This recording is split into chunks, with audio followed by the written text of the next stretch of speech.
Welcome back to me working on what I call the Orion set for The Sims. I'm Bella Sims, and I make custom content for The Sims 4. This set came about because my sister has an impeccable fashion sense and an absolute knack for thrifting awesome clothes. And so this is based on one of my favourite outfits that she has put together of this starry, flowy kind of dress with a corset style belt, styled with some gorgeous, almost Lolita goth style shoes. I don't know if that's the right kind of wording or what the style actually is, but they have some lace and such and they're fully black. I also made some tights for the set. The ones she wears are plain with some small dots on them, but I added in a few extra options as well.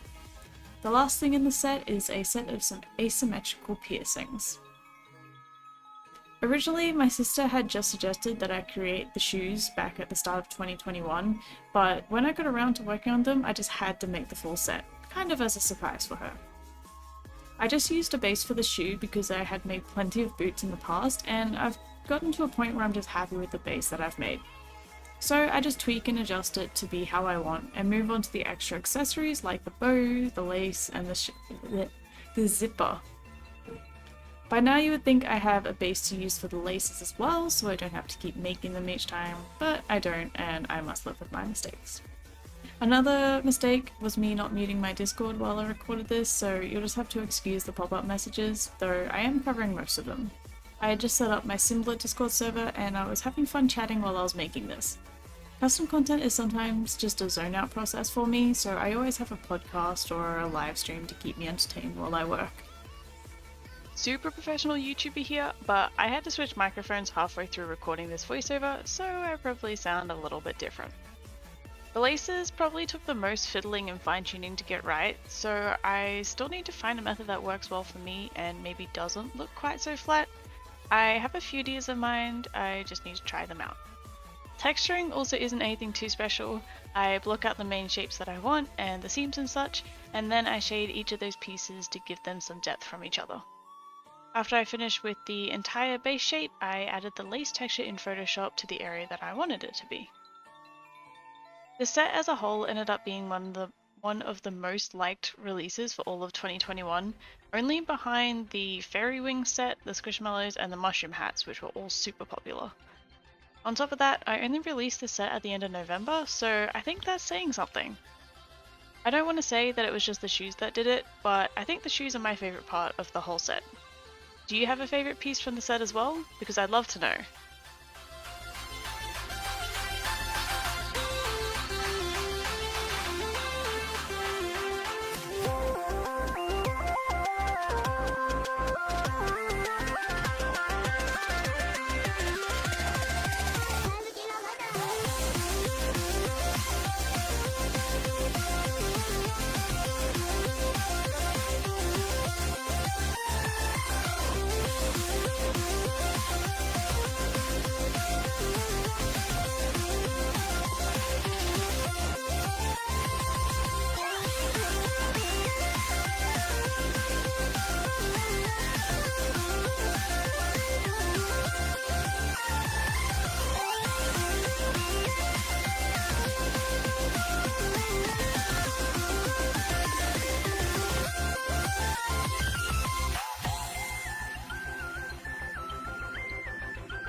So now the shoes are done, and I'm moving on to the piercings next.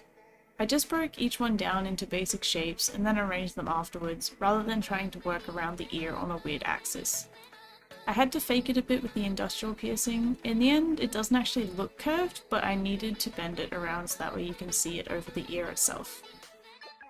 Along with the industrial, there's a spiky labret, which is it labret or labre?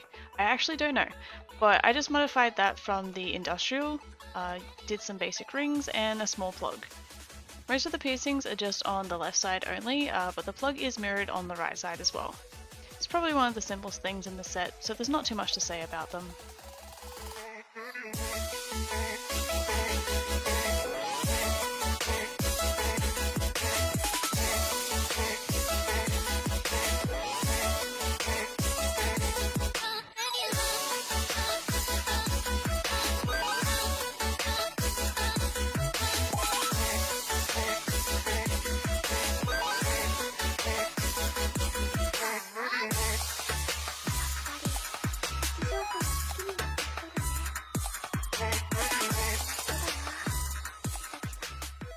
Now we're on to the star piece of the outfit, or at least I think it is anyway, the dress.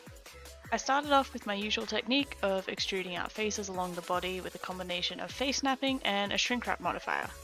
I outlined the shape for the corset belt first, and because I'm going to build the dress off of that. I want the corset to be rigid and the dress to be flowy, so after I have the full mesh outlined, I'm ready to start adding shape to it. I hide the vertices or the edges of the corset that I want to stay in place, and then modified the dress to look like it's been cinched a bit and spilling out over the top.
I ended up painting the main texture of the dress in Blender as usual, but I saved the stars for Photoshop, so that way I can reduce my workload by duplicating the layer across the whole texture. Apparently I can't talk today. You might notice that I split the UV between the corset and the dress. This was initially to get a sharp and clean break between the two colors, but in the end I kind of just blended it and transitioned it anyway, so it probably wasn't necessary.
So the time lapse is nearly complete, but I do have some things I want to say before I wrap up. I always make sure to test on different body types to make sure that it works. I don't know why it kind of bugs me when people ask if my custom content works on large sims. Like, other creators have just given custom content a bad reputation. I make especially sure that my content is of a high quality before I release it, so sure, maybe I forget something sometimes because there's a lot of steps to the process, but I always do the extra steps to make sure that it's inclusive. If the mesh doesn't work on male frames, I just make a new one that does. I don't know, it's just a bit of a rant, I guess. Either way, here's what the full set put together looks like. There's other colour variations that you can mix and match, but this is just the default for each item. I hope you did enjoy the process and the end result as well. If you are interested in checking it out, I will always have a link down below with the link to my Tumblr where I post all of my content. Thanks for sticking around, I'll see you next time.